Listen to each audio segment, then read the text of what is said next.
And welcome back, everybody, to I'll Hang Up and Listen, brought to you by Fatty Beer Company, Western New York's premier market and tap room, with, of course, 300 beers to choose from at 7 different Western New York locations. If you ever want to grab a beer, go over to Fatty Beer. Let them know we sent you. Great vibes, entertainment, live music, trivia. They've had Cammy Clune in the house before, Tim Britt, a lot of your local favorites. I can't stress enough. If you're a local band looking for a spot to jam out, check out, reach out to Fatty Beer. Again, can't go wrong. And as always, our shout out to our sponsors at Extreme Discount Mattress with Western New York's finest selection of mattresses and adjustable beds featuring the Cool Gel Memory Foam, two-sided mattresses, Tele Latex, organic mattresses, Chadwin Wells, and Scott Living. All for 1/3 to a half of the supposed sale prices anywhere. So stop into any of their 7 locations across Western New York or check out their website, extrememattress.com. That is Extreme with an X. If you're looking for even more savings, check out their new closeout center at 1625 Walden Avenue in Cheektowaga. With up to 80% off their already low prices, save a fortune on one-of-a-kind closeouts and floor samples. If you can get a quality mattress for literally pennies on the dollar, Extreme Discount Mattress. We sell mattresses for less, a lot less. And, of course, if you happen to mention you are a fan of Two Goalies, One Mic, you get yourself a free mattress protector. Again, can't go wrong with their mattresses. I'm sleeping on one right now. I've never slept better. So give them a call or go into one of their locations and check it out. Hurls, the Sabres win their 3rd in a row, 13 of the last 14. Josh Doan is a fucking dog. Tage, continue what Tage does. Bowen Byram playing one of the best defensemen in the league right now. I think I read he has like 11 points in his last 9 games or something like that. Just possibly playing the best hockey of his career right now. I don't know what type of stretch he's been on since the start of the 10-game winning streak, but he has absolutely caught fire and doesn't look like he's slowing down. I think a lot of guys in this team are playing the best hockey of their career right now, for sure.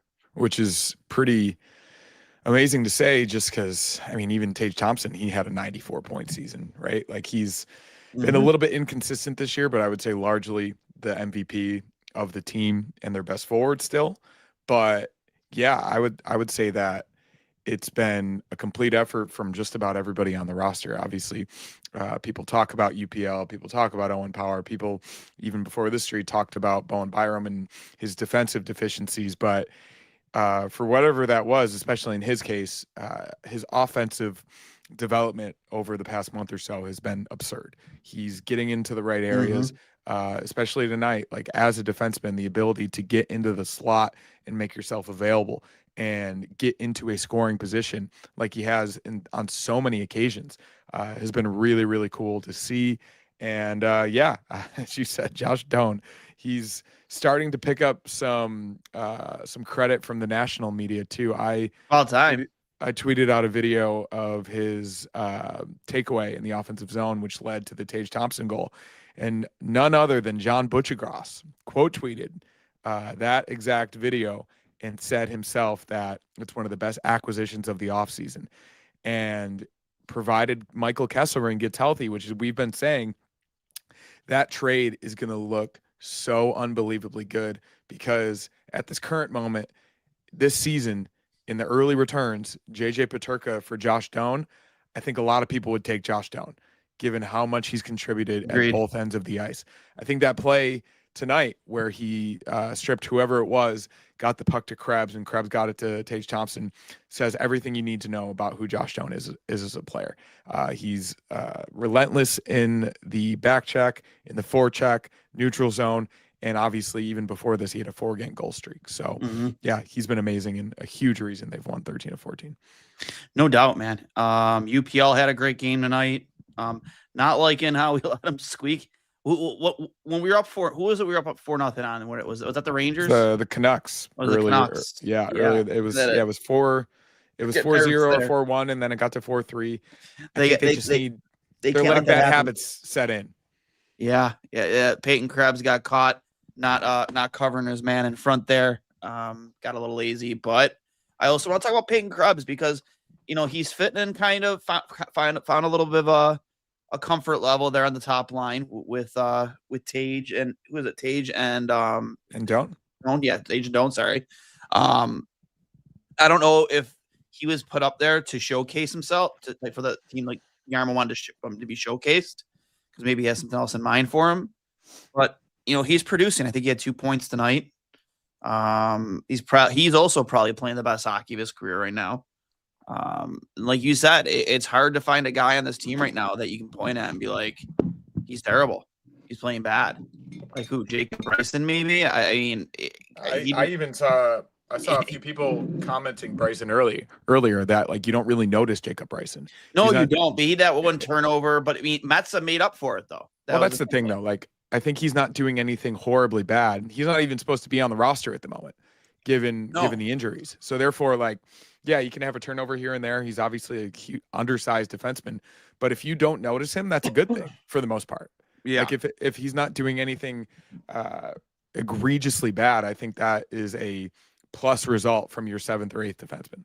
Yeah, absolutely. And again, I guess he's a big locker room guy. The guys like him, like having him around. Which at the current state, like the franchise, that's important.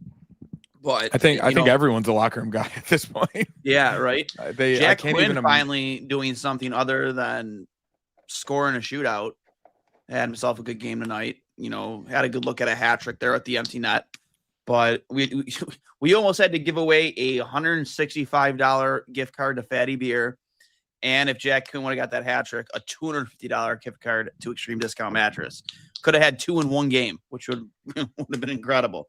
But that being said, Jack Quinn, like, why can't we see this guy more often? I think he has an issue with turning the puck over. I think he's a little bit too weak on his stick way too often. Mm-hmm. And I think that his general disposition on how he plays the game, he obviously knows he has a lot of skill and he knows that his shot is a plus asset for him. But I think he needs to play a little bit more of a disciplined game, especially in the offensive zone, keeping the puck on his stick. I think people talk about his turnovers all the time. And tonight he was getting himself to good areas. I think that he needs to know his role, but also play with a little bit more of an edge. I think someone said it tonight. He always plays well in the goat head jerseys. Maybe that's an extra edge mentally. He has. I don't know what it is, but I think. Can he wear the goat head jersey under the? Yeah, whatever he's got to do. Maybe it's the logo that gives him a little extra something. I don't know what it is, but or a shirt. I think I don't know. I think this type of streak helps players who are either in a goal drought or who haven't had as much confidence recently take some more chances, like get pucks to the net, because they know that, like everyone else is playing well, and that gives them the confidence to try a couple things that they haven't done previously. But I would say not just Jack Quinn, everyone's bought in. I think this system that Lindy has tried to instill in these guys for a season and a half now, they're really listening, especially at 5-on-5, and they're getting the pucks to the right areas. They're responsible around their own net. They're selling out in front of the net, blocking shots, especially on the penalty kill. And it's all coming together at the right time. Yeah. The streaks lasted for a month and 1 day. It was December 9th in Vancouver that they won that game, or I guess or it may have been the Oilers game right before that. So this has been a little over a month of winning 13 out of 14 games. Not necessarily sustainable moving forward, but I think they're going to ride it as long as they can. No doubt. Shout out to Magnus and Dylan. Saw them at the gym again today. I was trying to be out of the gym pretty quickly, and this was so cool. Like I saw so many people wearing like Sabres stuff like the past 2 days, and at the gym there was like 10 different guys at the gym today wearing their Sabres gitch. And I stopped, and Magnus and his buddy Dylan stopped me, and I needed to get out of there quick. We ended up sitting there talking about the Sabres for like 40 minutes. Like just 40 minutes just shooting the shit at the Sabres. And then I just like looked at my phone. I was like, wow, I needed to be out of here a half an hour ago, but I got just so caught up with it because this team has just been so much fun to watch. And I can't express it enough. And I tweeted out 2 different occasions. Like it's so cool to see people out celebrating this team, like just out in the wild. Sabres hats, Sabres jerseys. I saw somebody, you'll appreciate this, a worker at, I think I want to say it might have been Walmart or Target, wearing his Luukkonen jersey while he was working. So like it's so cool because it's starting to, we got 0506 night coming up, and it's like, man, these are the vibes we were feeling back then. And Like, you saw a few videos of the crowd tonight. I think everybody knew that if this team went on this type of streak, that the fans would come back. It's not like they lost people forever. They lost people temporarily as the losing continued and continued, and all of these bad decisions piled up over and over again. And it was just this stench of mediocrity, and not even mediocrity. It was even worse than that for a really long time. And why would people? I know a few friends of mine that have said that they're not going to go to a Sabres game until they make the playoffs, which I totally understand, because for a while it wasn't worth the investment. It wasn't worth your hard-earned money. But look at a game like tonight, a Saturday night, the night before a Bills game against a Western Conference opponent, not a rival by any means, not like a marquee game, and that building was full because the fans didn't go away. There were no. still fans. Buffalo is a hockey town. It's not either a hockey town or a football town. It's both. But the culture of hockey in Buffalo, I would say, is way more prominent than the culture of football, at least the people that grew up playing hockey and grew up around the game. Mm-hmm. It's obviously so close to Southern Ontario. It's so close to the hotbed of college hockey, of the NHL, the original six, and what have you. So if this happened, the fans were always going to come back, and we're seeing the fruits of that labor at this very moment, and it's really cool to see. I was going over to a buddy's place for the Rams game out here in LA earlier today, and I was picking up some Labatt Blue to bring over at this place called Total Wine, and the guy stopped me. It's just a generic. I was wearing a blue old school home Sabres original logo jersey. It doesn't have anybody on it. He stops me. He goes, Alexander McGinley. That was my guy. That was my guy. And I was just like, yeah, man, he was a little too old for me to have seen him at his peak, but obviously I've heard about him. Happy he just made the Hall of Fame. But even being stopped in a beverage store out here in Los Angeles for wearing a Sabres jersey, unrelated to the streak, but I felt that was a good omen, and I felt that was really cool that people are starting to notice, and Mm-hmm. it is a big deal right now. This is one of the best stories in sports, bar none. Yeah, 100%. You bring up Mogilny. I was having that like conversation, like, it was on the After the Whistle podcast. I was texting with Petey and Reve. It's like they were naming the top 5 most points for U.S. America, because obviously Pat Kane scored his 500th. You think he's like 5 points, maybe less than that, away from overtaking Madonna for, first all time for U.S. born players with points. And I was just like, dude, those were magical times, like the Mogilny days with LaFontaine when they played on a line together. The And same guy was like Pat LaFontaine too. That was also my guy. It's such a shame, dude, that LaFontaine's career was cut short by like concussions, because like in his prime during those years when he had that 140 plus point season, like he missed almost a full season's worth of games just in like 2 years, like easily. There was one of those years because of a lockout, but he lost so many games in his prime because of concussions. And like, I was looking at the numbers, man. He would probably, Pat Kane will be chasing him, in my opinion, not Madonna, for all time in points if it wasn't for the concussions. Such a shame. But yeah, we were, those two together were just absolutely magical, girls. Like watching them, that my early days as a Sabres fan, like back in the Brad May, the Rob, those days, like the 2 previous years before they went to the Goat Heads and they moved into the new arena, like that's when I first started to come into becoming a Sabres fan. And they were fun to watch, man.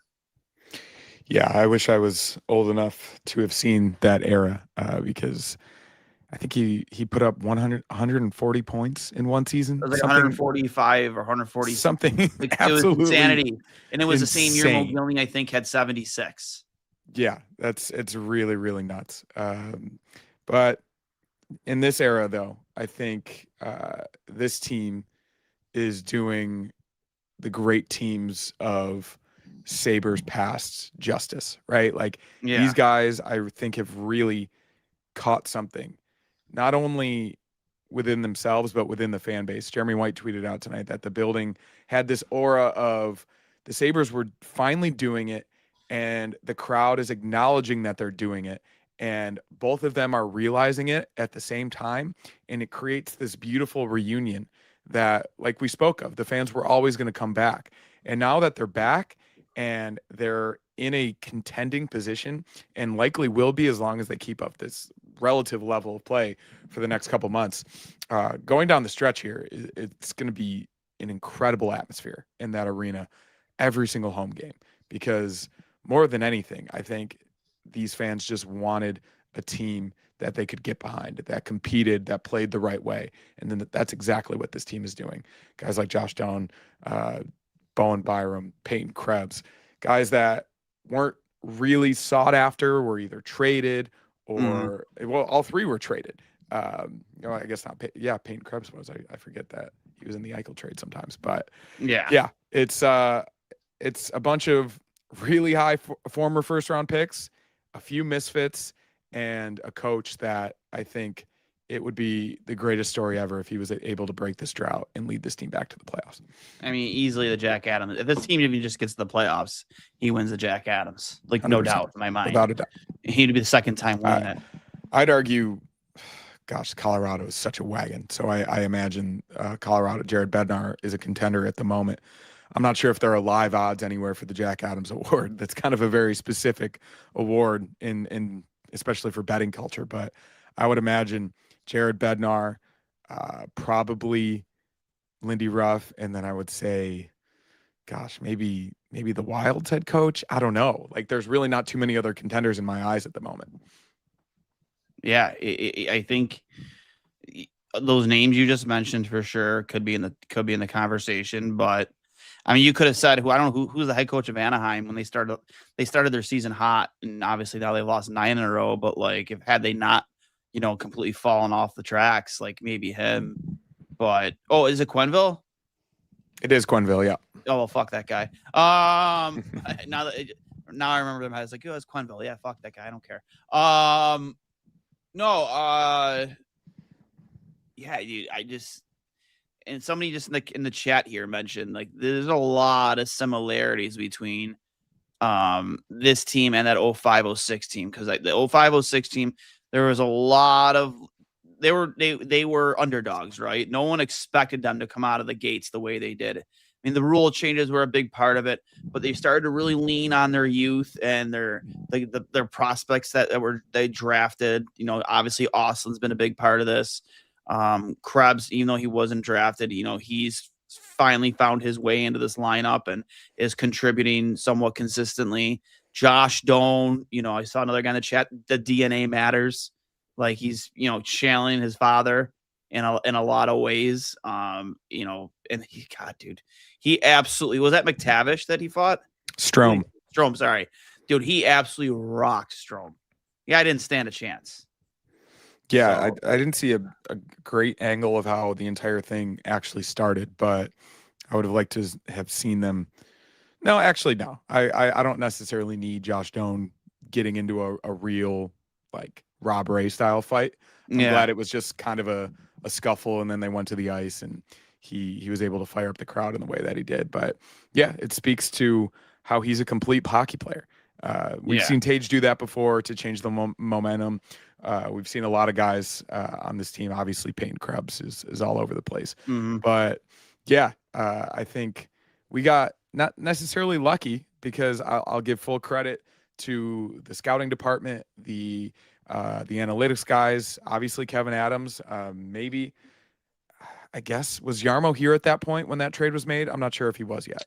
The JJ trade? Yeah, the Josh Doan trade. Yeah. He was in the room when the discussions were happening. I'm fairly positive.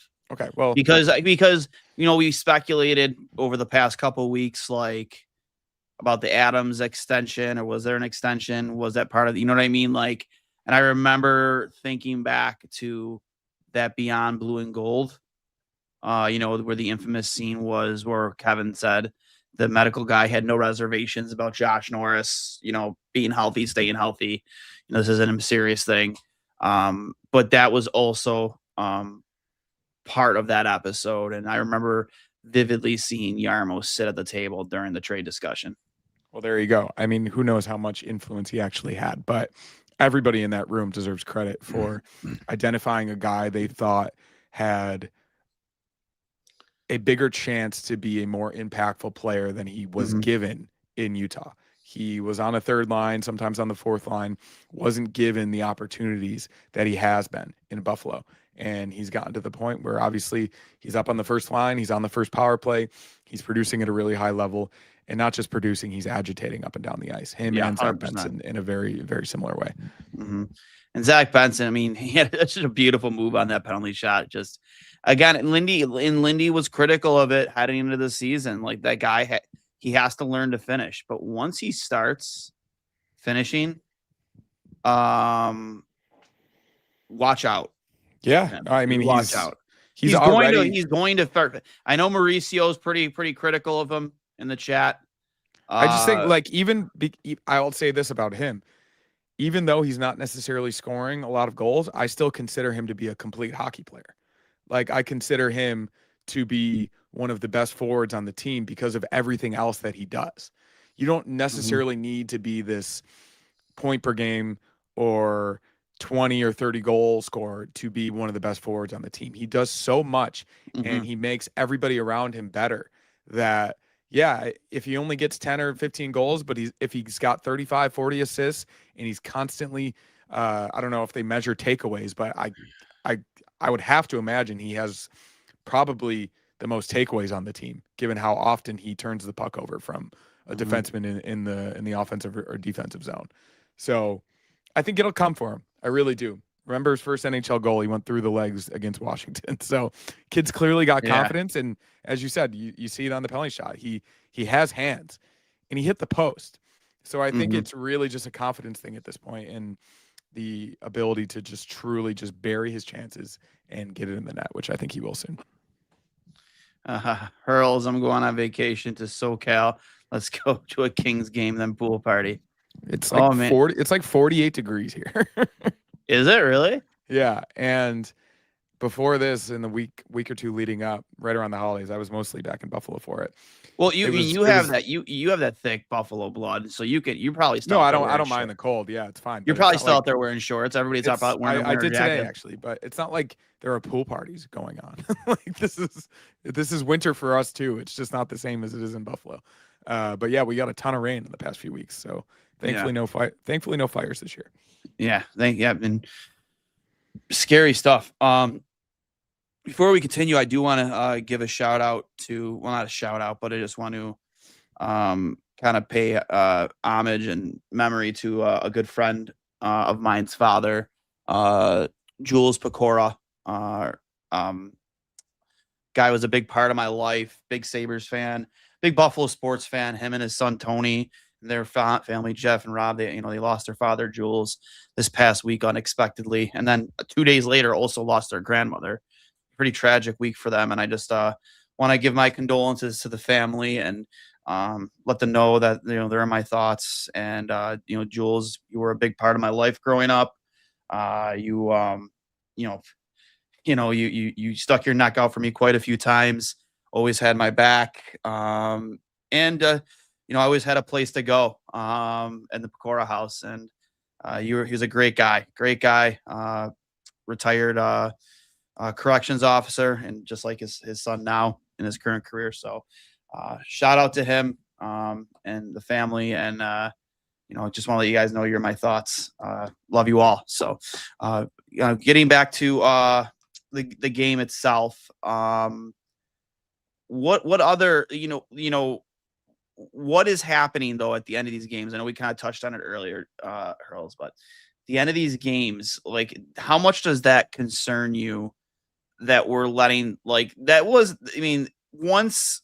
okay, the Vancouver game, okay, but now barely a week later it happens again.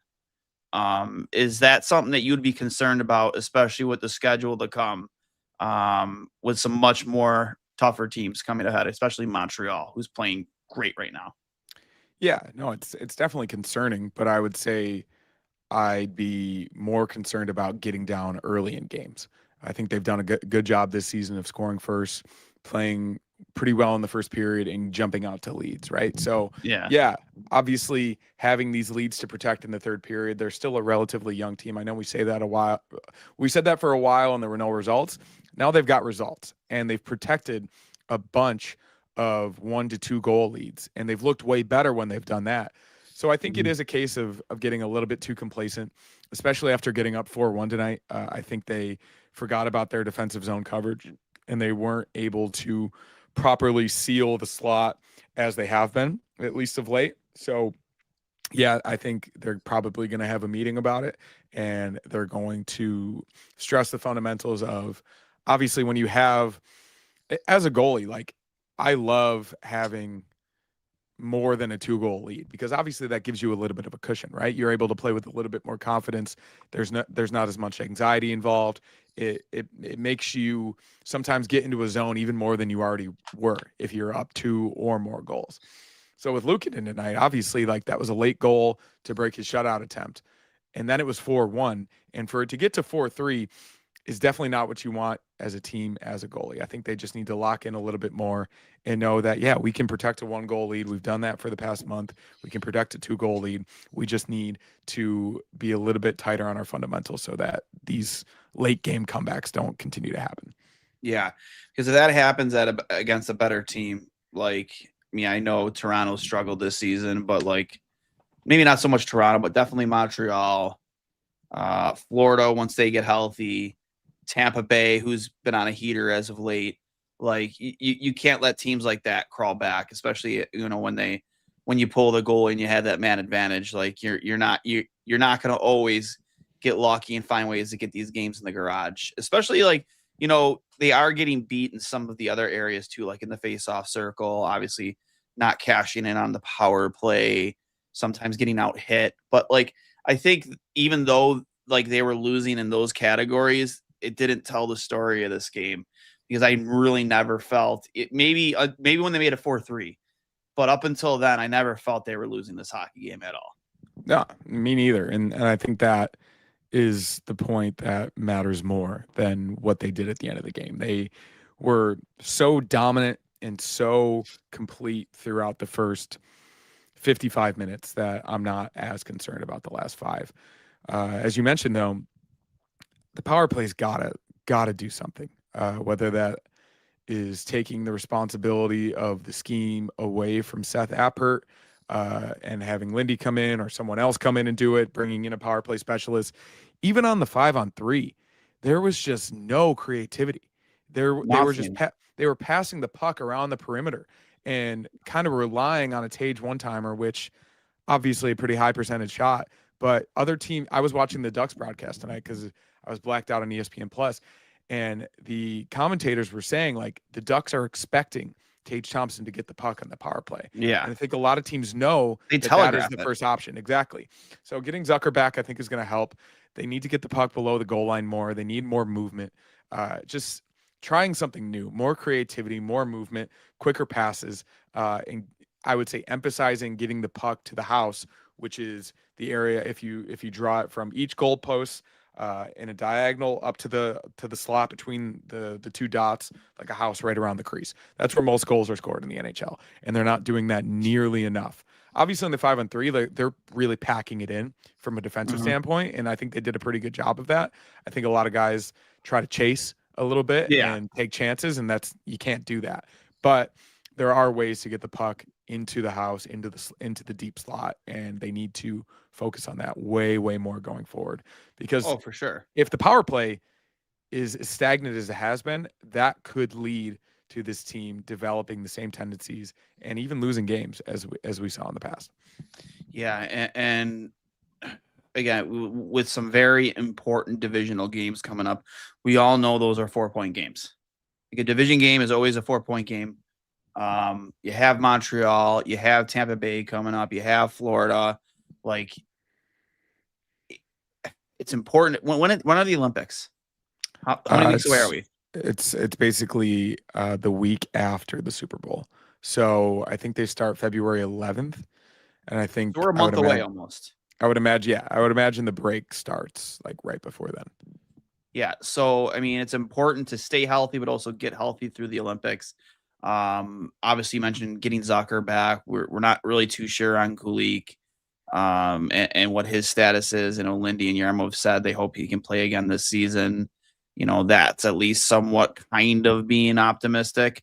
But yeah, like those players are important, on the man advantage. But when you have guys like Darlene on your power play who are, just as talented, if not more talented than Tage, like why aren't you trying to put him in a position more to get pucks to the net, get pucks on net, and use his guy has an incredible shot, maybe just as good of a shot as Tage. Why are we not doing that? Why are we not taking pucks from the point and getting him on net and Or even like obviously he's a great quarterback on the power play given his puck skills and his ability to find guys, but even just like rotating Tage and Darlene in the same power yeah. play, just moving them around to Well, confuse the he's a penalty kill a left-handed little shot, bit. right?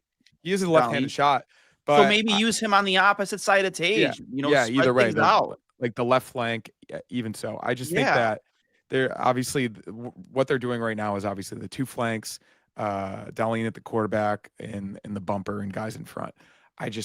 They really need to try something different. And I would encourage them to watch the best power plays in the league, watch the Avalanche, watch some of the elite units and what they do. I think we saw it earlier in the year, or at least I did. I think when I watched the Kings on opening night against the Avs, Mm-hmm. what McKinnon and Makar are able to do from a pure movement standpoint is really, really hard to defend. And I do Yeah. think that Tage and Darlene have those types of skills.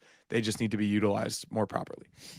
No doubt. Like Byram, like I think he'd be fine, especially with the way he's playing right now. Let him quarterback the first power play unit. Let's spread things out. Or even like have Byram with Darlene. Like you don't necessarily need to just have one forward on the first power play unit, right? Like No. I agree. No, yeah. what I'm saying is like you don't have to just always have it be Darlene. Like spread things out. Have them both out there on the same unit. Fuck it. Why not? Yeah, Like, I think I don't understand. whatever it is, they just got to try something different because it's not Yeah. good enough at the moment. And for them to have won 13 out of 14 games with the power play not being good enough really, really speaks to how good they've been at 5-on-5 and how good they've not even good, elite Mhm. they've been on the penalty kill. No doubt. And like I know I see a lot of people in here talking about playoffs. They might not just make the playoffs. They could win a round. Like I know like Who's to say this team could not get to the Eastern Conference Finals? honestly, with the way they're playing, I'm not gonna fuck. I'm not again. Why not us? Why not us? But I know obviously there aren't a lot of penalties called after like the first round in the playoffs. Like things get really tight and refs kind of put the whistles away. But that means that's why power plays are so much more important to have your power play ready and raring to go in the playoffs. Got to take advantage of it when you have it. Yeah, you're not gonna get many opportunities. So I don't know if it's a Seth Appert problem still or just I don't know, man. They need to bring in somebody, whether it's a player that's a power play guy, or just another coach, another set of eyes behind that bench that can fix that power play. Because I know we're getting really far ahead of ourselves talking playoffs right now. I mean, they're in a playoff spot and they've won 13 out of 14 games. I don't think it's out of the question. No, it's not. And I saw yesterday they're on a 98-point pace and they have a 75% chance to make the playoffs Dude, they made the power rankings. They ranked 10. Exactly, yeah. And 75% chance to make the playoffs in a model that I saw that I've followed for a long time. That's usually pretty accurate. So if you 75%, I'm taking those odds. Or are you saying we already need to extend Byram this offseason? I don't know if you can already after he just signed an extension, but was it just for this? Was it just for this year? Or was it a 2-year? No, he got somebody in the chat correct. I thought he got a 3-year deal. It could be. I thought it was 2. Maybe it's 2. I thought it was 3. I could be wrong. Yeah, I thought it was 2. Either way, and I know you mentioned earlier, haven't talked too much about it, but yeah, Luukkonen. Gosh, of course, another lightning rod, but I think what we've been seeing recently, for the most part, is the high level version of what we got at the end of that 2023-2024 season. He is at his best, as I said, I think potentially a top 15 goalie in the league at his best when he plays up to his capability, right? I think obviously tonight, Sabres played much better than the Ducks, but when he's confident and he's at the top of his crease and he's challenging and he's moving, even the save he made without a stick tonight, he's showing that he can battle in the net, even like Colton Ellis the other night. These guys are playing with so much confidence, and they have the support of not only the defensemen and the forwards around them, that not only Alex Lyon, but Colton Ellis and UPL are providing the goaltending that this team needs, and it is a massive, massive reason they've won 13 out of 14 games. One of them's going to go because they're not trading Alex Lyon. Totally. No, 100%. That's what I'm saying, though. Like, I don't know how it's going to transpire. What's going to happen is probably going to be Ellis, if I had to guess, but you never know. I think. Okay, UPL, so it was a 2-year deal. You were right. It was a 2-year deal. UPL. I thought it was 3 for some reason. Yeah. Well, either way, maybe if he keeps this up, an extension I would think be prudent. Yeah, I don't know. UPL's value's probably never been higher than it is right now. The contract makes it somewhat complicated, but I don't want to see him go if he continues to play like this. I really don't. Listen, he was getting a lot of. And you remember it. I said on this show when I was asking if you were to ask who would I take, Power or Byram, who did I say? Oh no, I was talking about UPL. Oh, I thought no.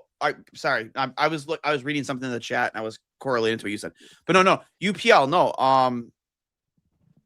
I think right now, if you were to ask me who the odd man out is, it's probably going to be Colton Ellis. Yeah, and I think that makes sense at the moment. And it's tough because, of course, like really good waiver wire addition, but if you're asking me, you might get something out of it if you trade him. For sure, he's definitely an asset, right? Given what he's shown in the NHL. So, yeah, I think they're probably, I would imagine, before the deadline or before the Olympics, provided everything stays the same.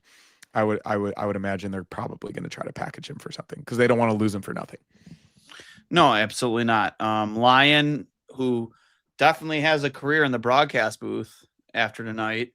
I was actually I shot him a text while he was up there and going back and forth with Razor a little bit. And I was like, dude, you once you hang up your skates, I think you could stick around Buffalo and maybe relieve Rob Ray. It's right, you weren't watching the Buffalo.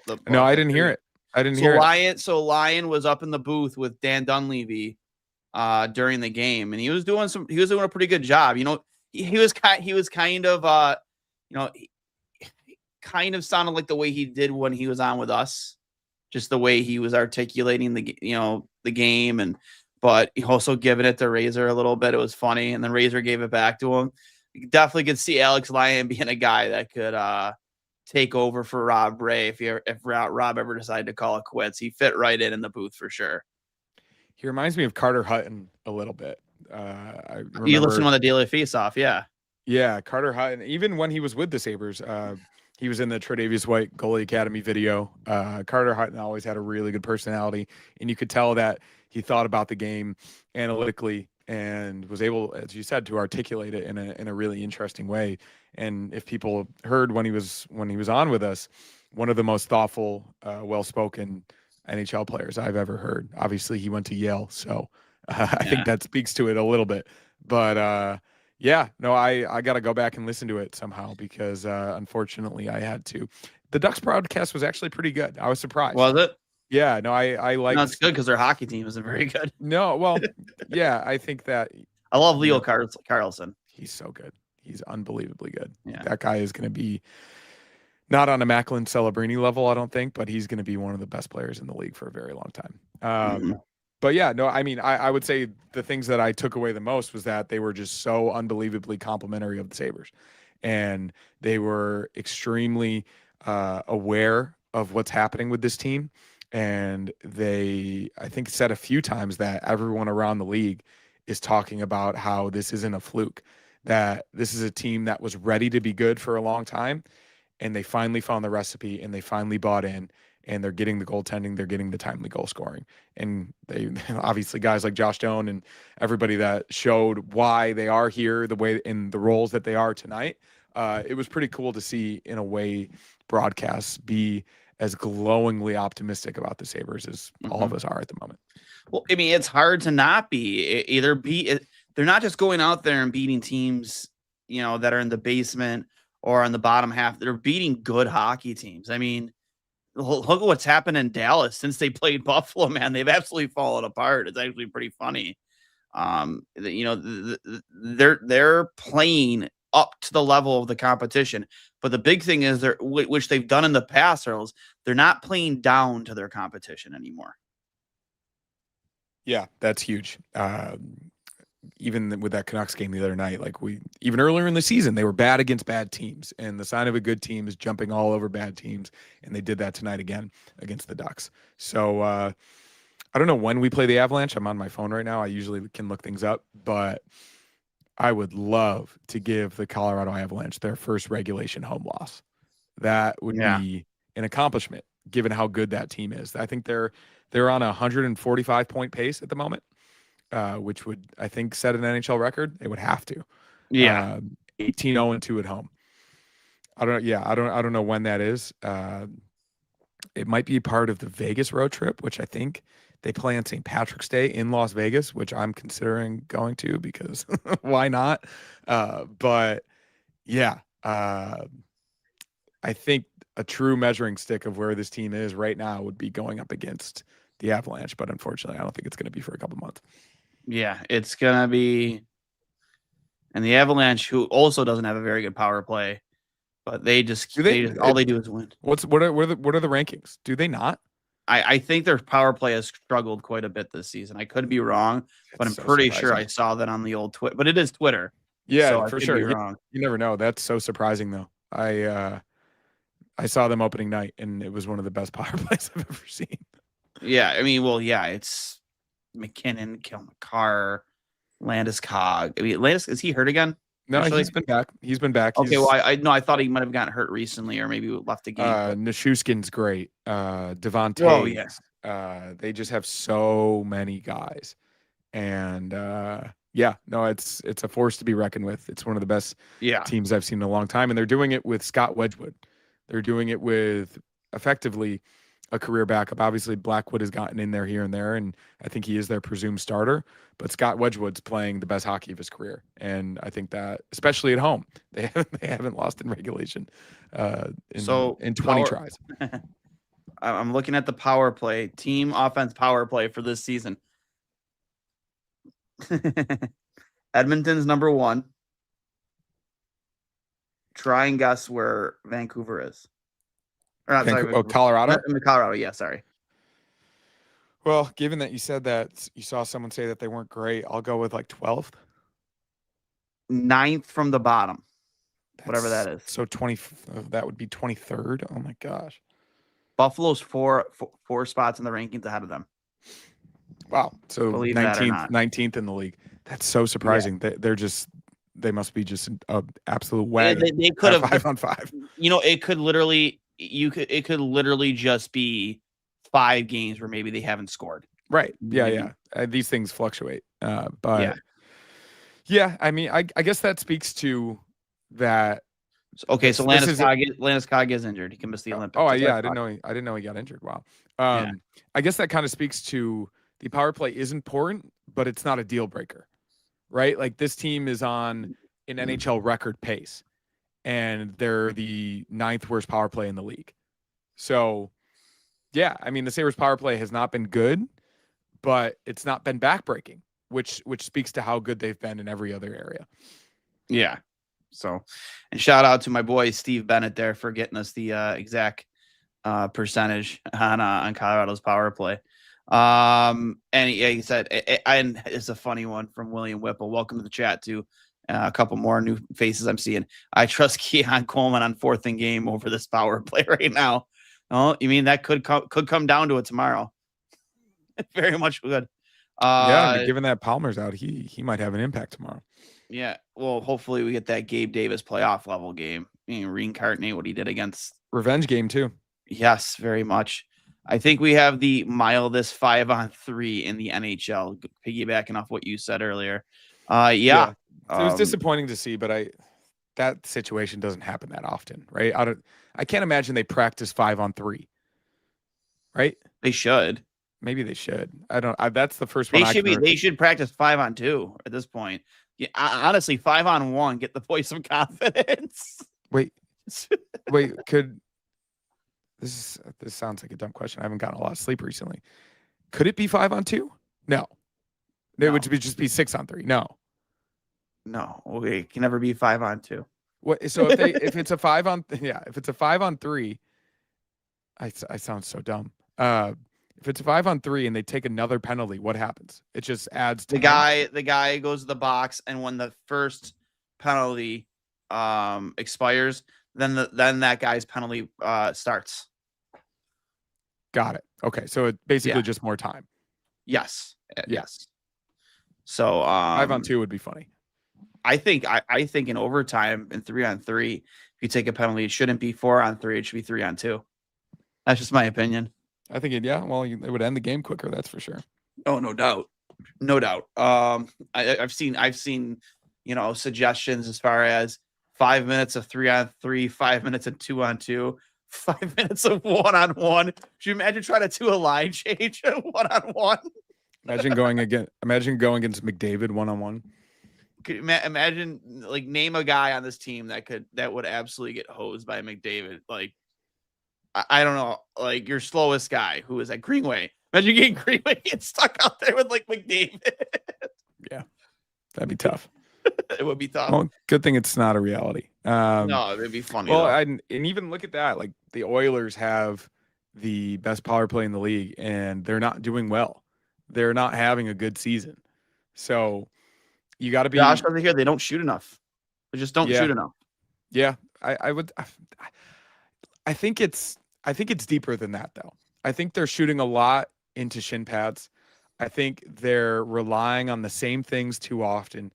And I'm not an expert by any stretch of the imagination, but as a goalie, the best power plays that I go up against are the ones with movement, the ones with creativity, and the ones that take the goalie's eyes away. And I don't think they're doing that enough. I really don't. Yeah, it's tough, man. And that's, again, like you said, where they miss Zucker. I think Tuck does a really good job of that. I think Benson does a good job of that. Is Benson on the first power play? He was for a little bit. I don't think he is anymore now that Zucker's back. Yeah, but it's those guys are important to that first unit. And you know what else I'd like to see too? I'd like to see them double shift. Do with Dahlin and Tage what Washington has pretty much done with Ovechkin his entire career. He should be on both units. Bucket. Why not? These guys are still young and spry. Ovechkin's still doing that. What are we doing here? Obviously, we aren't firing any coaches at the moment because you can't change anything on this type of streak. But I think if this type of lack of consistency continues, I think you either bring someone in with new ideas or you just take the responsibility away from Appert because right now it's not working. You got to do pretty much what Bean did with the defense and Bobby Babbitt. Just take the clipboard away. Yeah. Before we get to our final thoughts, I'll throw it back to our sponsors. Thanks again to Fatty Beer Company, Western New York's premier market and tap room with over 300 beers to choose from at 7 different Western locations. If you need a beer, get over to Fatty Beer. Let them know we sent you over. 2 goalies, 1 mic. Great vibes, live music, entertainment, trivia. They have everything over at Fatty Beer. Check out the draft board. Their drink board. They have so many different options. So many different kegs tapped, and got a pretty good food menu too. So let them know we sent you. And of course, Extreme Discount Mattresses, where we sell mattresses for less, a lot less. Again, remember, at any of their locations, including their new closeout center at 1625 Walden Avenue in Cheektowaga, if you mention that you're a fan of 2 goalies, 1 mic, you get a free mattress protector with any purchase of a mattress. So thank you again to all of our sponsors for supporting the show. Hurls, your final thoughts. 13 out of 14. I don't know how long we can keep this up when I saw the power ranking yesterday. For whatever reason, they were like, "Oh, they've won 12 out of 14 when it was 12 out of 13."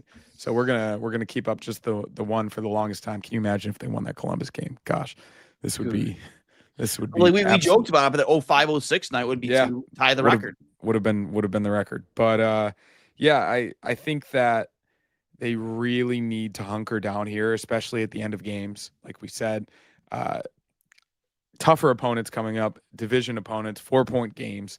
This is when the playoffs effectively start, given how tight the Eastern Conference is. The playoffs started for them as soon as they went on the streak to get themselves back into a contending position. But as we said, you got to win six of every 10. You got to get a 7 point percentage, whatever it may be. They need to keep up this level of consistency without, of course, going on those stretches like we saw last December, losing 6 of 7 or 7 of 8 and that type of thing, which I don't think this team would do because I think they're built in a way where they've bought in enough and they're getting the type of goaltending, they're getting the type of play at 5-on-5. The penalty kill is really good that I don't envision that happening for this team. So that's good news. And hopefully they stay healthy and get into the Olympic break knowing that they are at least in a playoff spot or still contending for a playoff spot. I even think it's a possibility to get into second or third in the Atlantic, maybe even first by that point if they keep this up. I think momentum's a real thing in sports, and they clearly have a lot of momentum at the moment. But these games against the Atlantic Division opponents are absolutely vital, and they need to play a complete 60-minute hockey game every single time they touch the ice, and that starts Monday against Florida. Yeah, 100%. I'm looking at the wild card rankings right now on ESPN. I'm not sure if this has been updated yet. But as of right now, we are in the first wild card spot with 20. We're 24, 15, and 4. Who do we have next? Is it Philly? Florida at home. Florida. Sorry. Okay, we do have Philly coming up though. I think it's Florida Monday, Philly Wednesday, Montreal Thursday. Yes. Let me see here. So, wow, man. Did Lyon give any indication on the broadcast tonight that he'd be back at some point within the week? That I didn't hear. Maybe somebody in the chat could let us know real quick. I kind of caught on to that he was on the broadcast because I zoned out for a minute and I didn't realize. I realized there was a third voice and I thought it sounded familiar, and then somebody mentioned it was Lyon. I'm like, oh, okay. But I mean, judging just from talking to the guy, I have to imagine he's pretty close. And my guess would be he'd probably, if he's ready to come back, would start in Montreal, right? It'd be at home, but it's the back-to-back, so yeah. Yeah, you have to. Lyon could be okay. So from Jimmy, intern Jimmy, he says that he could be back on Tuesday, which is great news. So likely he's playing Wednesday, Tuesday or Wednesday. You probably have UPL go again on Monday against the Panthers, and then I mean Wednesday at home against the Flyers would be great. A revenge game for him.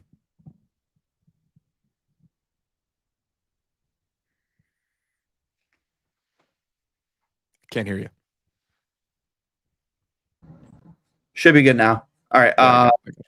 No, my laptop was dying, so I had unplugged the mic and plug it in. Yeah, and again, I'm looking at the standings. Philly, we're tied with Philly, who's third in the Metropolitan. Again, we're only 6 points back right now. I'm not sure if Detroit played tonight. Isn't it fun to scoreboard watch? It's the best this early in the season. It's great. But we have 3 games in hand right now on Detroit, and we're only 6 points back. So that's what I'm saying. They keep this up at the Olympic break. Being in one of those 3 spots in the Atlantic Division is absolutely within reach.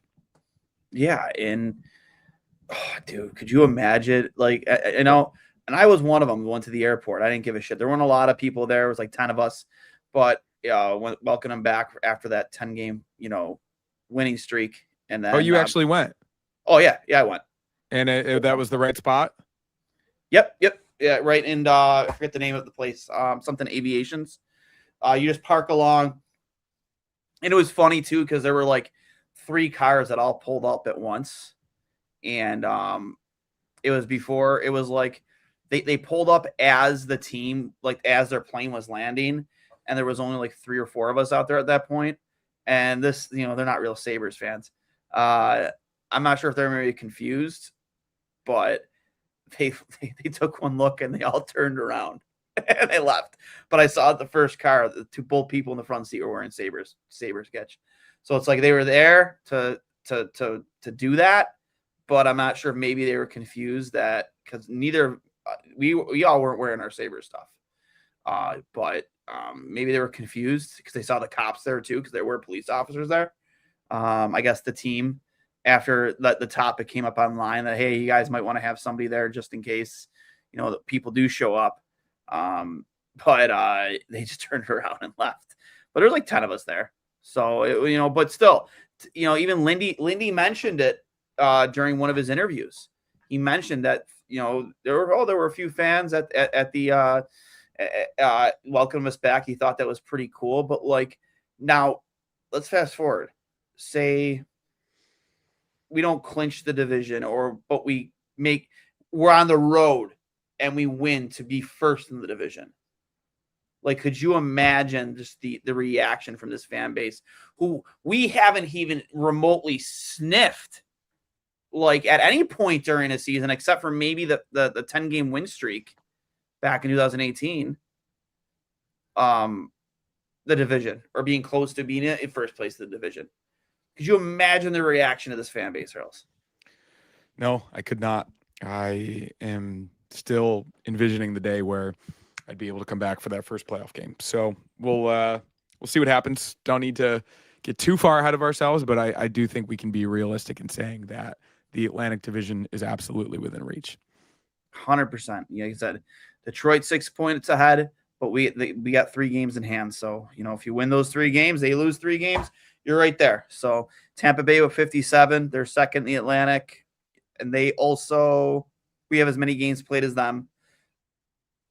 Montreal with 56, we have 2 games in hand on them. But that's just in the Atlantic, and then you've got in the Metropolitan, you have Carolina with 59, the Islanders with 55, and Philly with 52. So, but nipping right on our heels, just looking to try and get into wild card is Pittsburgh, and then Toronto. I think we have at least 2 more games against Toronto this season, if I'm not mistaken. Yeah, that sounds right. Yeah, again, huge. But that's all I got, man. Another Sabres W, 13 out of the last 14. Exciting stuff. Guys, if you have, all of you in the chat, if you've enjoyed this content, if you're an audio-only podcast listener, we are on Apple Podcasts and Spotify, wherever you get your audio podcasts. If you're watching along on Twitter or Facebook, you can follow us. You can find me at Duane S39. Find my co-host at Seahurls13. Find our podcast at 2 Goalies, 1 Mic. I see a ton of you watching on YouTube. Please make sure you're hammering that like button. Do it right now, like literally right now. Hammer the like button. Make sure you're subscribed. Hit the bell icon so we go live. Much appreciated. When's the next game, Hurls? Monday. Hopefully we'll be celebrating a victory Monday and a 1 Buffalo weekend with the Bills win tomorrow against the Jags. Yeah, so that's all I got. Hope you guys had a great time. Thank you for joining. And as always, go Sabres. Talk to you later.